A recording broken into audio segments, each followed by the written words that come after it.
മലബാറിലെ ഏറ്റവും വലിയ കണ്ണാശുപത്രി ജനങ്ങൾക്കായി ഇതാ മിഴി തുറക്കുന്നു. Abhay eye hospital, opposite KSRTC bus stand, Perinthalmanna. Valanchery നഗരസഭ 2024-25 വാർഷിക പദ്ധതി രൂപീകരണത്തിന്റെ ഭാഗമായി നടന്ന വികസന സെമിനാർ കോട്ടക്കൽ നിയോജക മണ്ഡലം MLA പ്രൊഫസർ ആബിദ് ഹുസൈൻ തങ്ങൾ ഉദ്ഘാടനം ചെയ്തു.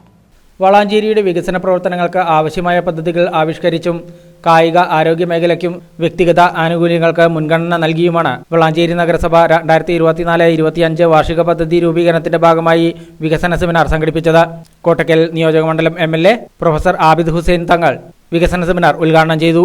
അതുപോലെ ഈ പ്രദേശത്തെ വികസന പ്രവർത്തനങ്ങളുമായി ബന്ധപ്പെട്ടുകൊണ്ട് ജനപ്രതിനിധി എന്നുള്ള നിലയ്ക്ക് മറ്റു നിലയ്ക്ക് നമുക്കൊക്കെ MPയും MLAയും ഒക്കെ ഈ പഞ്ചായത്ത് ഭരണസമിതിയുടെയും അതുപോലെ തന്നെ ഇവിടുത്തെ രാഷ്ട്രീയ പാർട്ടിയുടെ നേതൃത്വപരമായ പങ്കുവഹിക്കുന്ന ആളുകളുടെയും ഒക്കെ അത് വിവേചനമൊന്നുമില്ല. രാഷ്ട്രീയ പാർട്ടി എന്ന് പറയുമ്പോൾ എല്ലാ രാഷ്ട്രീയ പാർട്ടികളും ഉൾക്കൊണ്ടുകൊണ്ടുള്ള ഒരു സംവിധാനത്തെ ഉപയോഗപ്പെടുത്തിക്കൊണ്ട് നമുക്ക് നാടിന്റെ വികസനം എല്ലായിടത്തും എത്തിക്കുക എന്ന ഉദ്ദേശത്തോടുകൂടി ആ പ്രവർത്തനങ്ങൾ നടപ്പിലാക്കുക എന്നതാണ് നിർവഹിച്ചുകൊണ്ടിരിക്കുന്നത്. ആ പ്രവർത്തനത്തിലുമൊക്കെ പരമാവധി ജനങ്ങളോടൊപ്പം നിന്നുകൊണ്ട് പ്രവർത്തിക്കാൻ ഞങ്ങളെപ്പോലുള്ള ജനപ്രതിനിധികളൊക്കെ ഉണ്ട്. അതിന്റെ ഭാഗമായി ഇവിടെ ഇന്ന് നടക്കുന്ന ഈ സെമിനാറിൽ വരുന്ന ഒരു വർഷത്തേക്ക് ഈ മുനിസിപ്പാലിറ്റിയിൽ നടക്കുന്ന വികസന പ്രവർത്തനങ്ങൾ സാധാരണക്കാർക്ക് ഗുണകരമായ ഒരു പ്രവർത്തനങ്ങൾ നടപ്പിലാക്കുന്നതിന് വേണ്ടിയല്ല ഒരു സംവിധാനത്തിന്റെ ഒരുക്കമാണ് ഇവിടെ നടക്കുന്നത്. അതിന്റെ ഭാഗമായിട്ടാണ് ഇപ്പോൾ ഒരു ഓട്ടോറിക്ഷയുടെ സ്ത്രീ ശാക്തീകരണത്തിന്റെ ഭാഗമായി മുനിസിപ്പാലിറ്റിയുടെ നേതൃത്വത്തിൽ അതിന് ഉത്തരവാദിത്തപ്പെട്ട ആളുകൾ ഹരിത കർമ്മസേനക്ക് നൽകിക്കൊണ്ട് മുന്നോട്ട് പോകാൻ തയ്യാറായത്. ഏത് പ്രദേശമാണെങ്കിലും മുനിസിപ്പാലിറ്റി ആണെങ്കിലും അനുഭവിക്കുന്ന വലിയൊരു പ്രയാസം എന്ന് പറയുന്നത് മാലിന്യ സംസ്കരണമാണ്. നഗരസഭാ ചെയർമാൻ അഷറഫ് അമ്പലത്തിങ്കൽ അധ്യക്ഷനായിരുന്നു.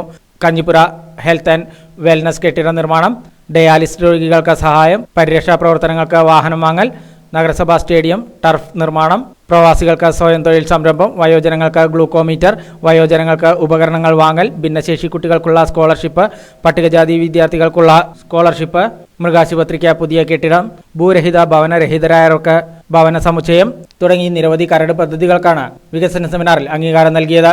വികസന കാര്യ standing committee chairman CM Riyas, vice chairperson Ramla Muhammad, വിദ്യാഭ്യാസ കലാകായിക standing committee chairman Mujeeb Valasi, ആരോഗ്യ standing committee chairman Marathi Ibrahim, Ruby Khalid തുടങ്ങി മറ്റു കൗൺസിലർമാർ, നിർവഹണ ഉദ്യോഗസ്ഥർ, നഗരസഭാ ജീവനക്കാർ തുടങ്ങിയവരും പങ്കെടുത്തു.